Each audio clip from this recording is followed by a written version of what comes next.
नमस्कार दोस्तों, मैं विकास तिवारी। हमारे YouTube चैनल कला सौंदर्य में आपका बहुत बहुत स्वागत है। और जैसा कि आपको मालूम है कि हमारे YouTube चैनल का मुख्य उद्देश्य नए से नए पुराने से पुराने कलाकारों से रूबरू कराना और मुख्य रूप से जो अपने कला को प्रदर्शित नहीं कर पाते यानी अपने कला को नहीं निखार पाते, और उसी क्रम में हम एक ऐसे नए कलाकार से आपको रूबरू कराते हैं जो एक शानदार कलाकार हैं। और हमारे YouTube चैनल कला सौंदर्य में आपका बहुत बहुत स्वागत है सर। जी सर, धन्यवाद आपको भी। मैं श्री भागरथ सिंह वर्मा, ग्राम टिकैटोला, पोस्ट ऑफिस कोलारी, थाना रविंद्रगंज, तहसील पुष्पराजगढ़, जिला अनूपपुर, मध्य प्रदेश। जी, तो जैसे आप कलाकारी के क्षेत्र में कला में आप कौन से विधा को बिलोंग करते हैं, किस क्षेत्र में मतलब क्या करते हैं? जी सर, मैं बांसुरी बजाता हूँ। जी, आज मैं करीबन 20-25 साल हो गए। जी जी। तो वैसे रामायण हुआ, जी जी। छत्तीसगढ़ी गीत हुआ, जी जी। वैसे भागवत में भी बजाता हूँ। जी जी। तो वैसे बहुत से कैसेटों में बजाए हैं। जी जी।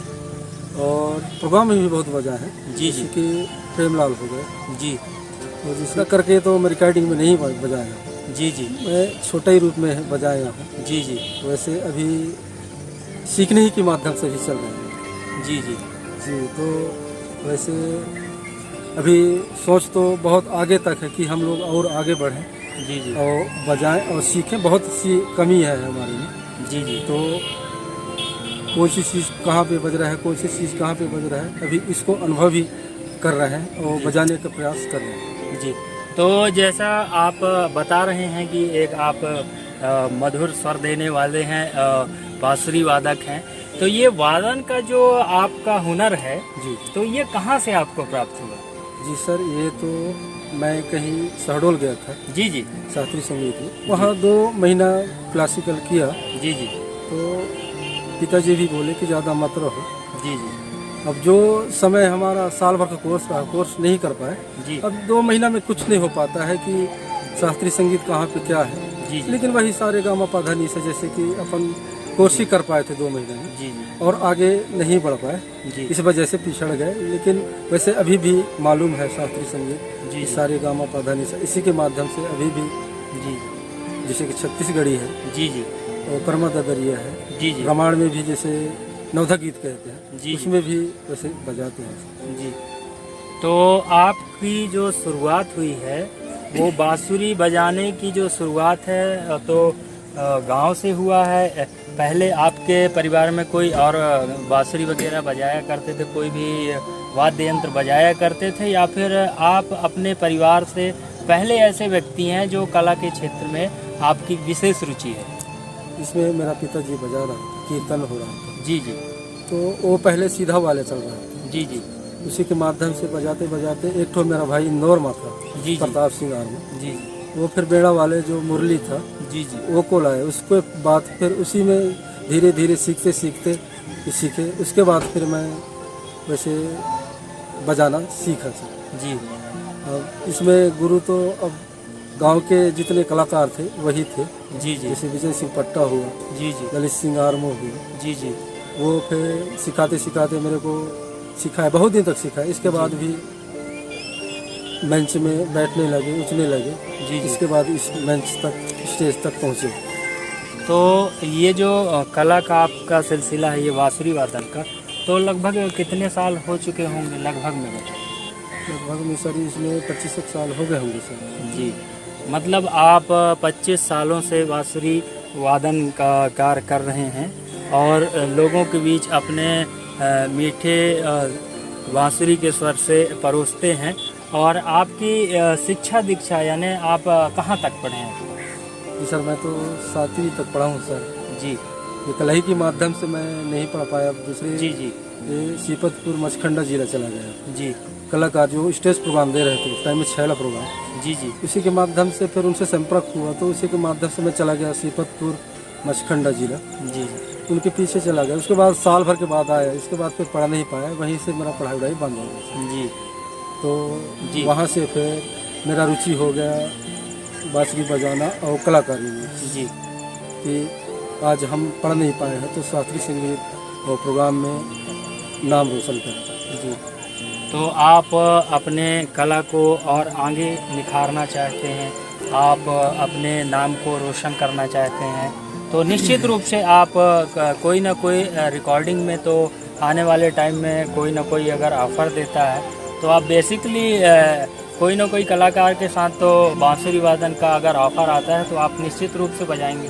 जी सर, इसमें बहुत चॉइस है और मैं तो यही सोचता हूँ कि ज़िंदगी भर इस चीज़ को ना भूलूं। अभी बहुत से कमियां हैं और जो कलाकार कहेगा उसके में भले वो सीख दे कि यहाँ पे गलत हो रहा है, यहाँ पे सही बजा रहे हैं। जी। सीख देगा तब पर भी बजाने का प्रयास करेंगे और आगे कोई भी कलाकार के साथ दे सकते हैं। तो अपने कला को आप आगे और निखारना चाहते हैं, जितनी कमियां हैं उनको अपने स्तर से आप पूरा करने का पूरा प्रयास कर रहे हैं, ये आपका कहना है। जी सर, अभी तो बहुत से कमियां हैं, हम तो उस मंजिल तक पहुँचे नहीं जहाँ तक मीठा देना है। जी जी। बांसुरी एक ऐसा चीज़ है कि बहुत मीठा भी है, बहुत सुंदर चीज़ है, आप कोई भी सुनने वालों को प्यारा लगता है। जी। तो उस मंजिल तक अभी मेरे हिसाब से पहुंचा नहीं हूँ, बहुत सी कमियां हैं, मैं तो यही कहना चाहता हूँ। तो जैसे बांसुरी वादन करते हैं आप, तो स्टेज शो भी करते होंगे। जी जी। तो जैसे स्टेज शो आप कहाँ कहाँ गए? सर, मैं तो छिंदवाड़ा जिला हो गया, मंडला हो गया, मध्य प्रदेश हो गया, उमरिया जिला हो गया। जी। ऐसे स्टेज प्रोग्राम तो बहुत दिए हैं सर, जैसे कि प्रेमलाल सारीवान हुआ, गोलू बाबू हुआ जी। और जैसे कौशल भाई है जी जी। और रमेश यादव है। जी जी। ऐसे बहुत से कलाकारों के साथ, भानु रंगीला है, उनके साथ भी बजा चुके हैं। जी।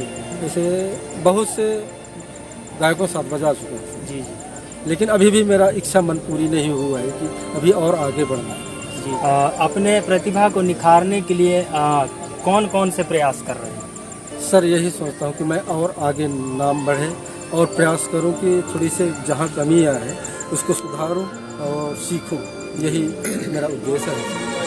तो जैसे आपने प्रोग्राम का जिक्र किया, तो अपने प्रोग्राम में आप सिर्फ अपने क्षेत्र में ही स्टेज शो किया है या फिर दूसरे राज्य में भी आप प्रोग्राम देने गए? दूसरे राज्य में दिए हैं सर, जैसे छत्तीसगढ़ हुआ। जी जी। और कवर्धा जिला हो, उधर भी गए हैं। एमपी में भी दिए हैं। जी। और अपने पूरा एमपी में जैसे छिंदवाड़ा हुआ, मंडला हुआ, बालाघाट हुआ, उस जगह जगह क्षेत्र में दिए हैं सर। जी। जी। तो मैं ये कह रहा था, जैसे आप बांसुरी वादन करते हैं तो सिर्फ छत्तीसगढ़ी में ही बांसुरी का वादन करते हैं या फिर अन्य विधा में भी आप बांसुरी बजाते हैं? अभी तक तो सर मैं छत्तीसगढ़ी में बजाया हूँ। जी। तो आपने अभी तक अन्य विधा में बजाने का प्रयास कर रहे हैं या आने वाले समय में करेंगे? जरूर प्रयास है सर, जैसे कि अपन शैला में भी बजाते हैं। जी जी। जैसे रामायण है जी। और सुवा गीत है, जैसे अन्य आंत्र है, जी। उसमें भी बजाते हैं सर। जी जी। तो मेरा कहने का ये उद्देश्य है कि जब मैं आने वाले समय में जब आपका इंटरव्यू लेने आऊं तो मुझे आपसे यही उम्मीद है, यही आशा है कि आने वाले समय में आप किसी न किसी के गीतों में अपने बांसुरी के माध्यम से स्वर प्रदान करेंगे। यही आप आराम से वाद्य कर सकता हूँ सर, बजा सकता हूँ। मैं जो आप पूछ रहे हो वो वास्तविक में मैं करूँगा सर। तो इस प्रयास को आप पूरा करेंगे, प्रयास करेंगे या ऐसे ही छोड़ देंगे? नहीं, प्रयास करेंगे सर, अधूरे तो नहीं छोड़ेंगे। जी। जब तक जीवन रहेगा तब तक तो इस आत्मा को तो आगे बढ़ा के जी। जी। तो यानी कहना चाहिए तो आप बांसुरी की जो विधा है उसी को अपना आपने प्रोफेशन मान लिया है और ये अपने जीवन से एक जुड़ा हुआ एक अंग या पहलू कहना चाहिए, तो वो मानते हैं आप? जी, यही मानता हूँ कि मैं ज़िंदगी भर इस चीज़ को ना छोड़ूं और आगे बढ़ूं और मेरा नाम रोशन करूं, यही कहना चाहता हूँ। तो हम आपसे बांसुरी वादक से रूबरू करा रहे थे और हमारे इस पुष्पराजगढ़ अंचल में भी एक ऐसे छोटे से गांव में भी अच्छे से अच्छे कलाकार हैं, लेकिन किन्हीं कारणोंवश उन्हें अवसर नहीं मिल पाता, जिनके कारण वो पिछड़ेपन का एहसास अपने आप में महसूस करते हैं। तो मैं यही आशा और उम्मीद के साथ यही बोलूँगा कि आने वाले भविष्य उनका उज्जवल हो और वे एक नए आयाम तक पहुँचे। आपसे बात करके हमें बहुत प्रसन्नता हुई और हमारे YouTube परिवार कला सौंदर्य के माध्यम से आपको ढेर सारी शुभकामनाएं, आपका जीवन उज्जवल हो, यही उम्मीद के साथ मैं नमस्कार करता हूँ। हाँ, नमस्कार, धन्यवाद सर, धन्यवाद।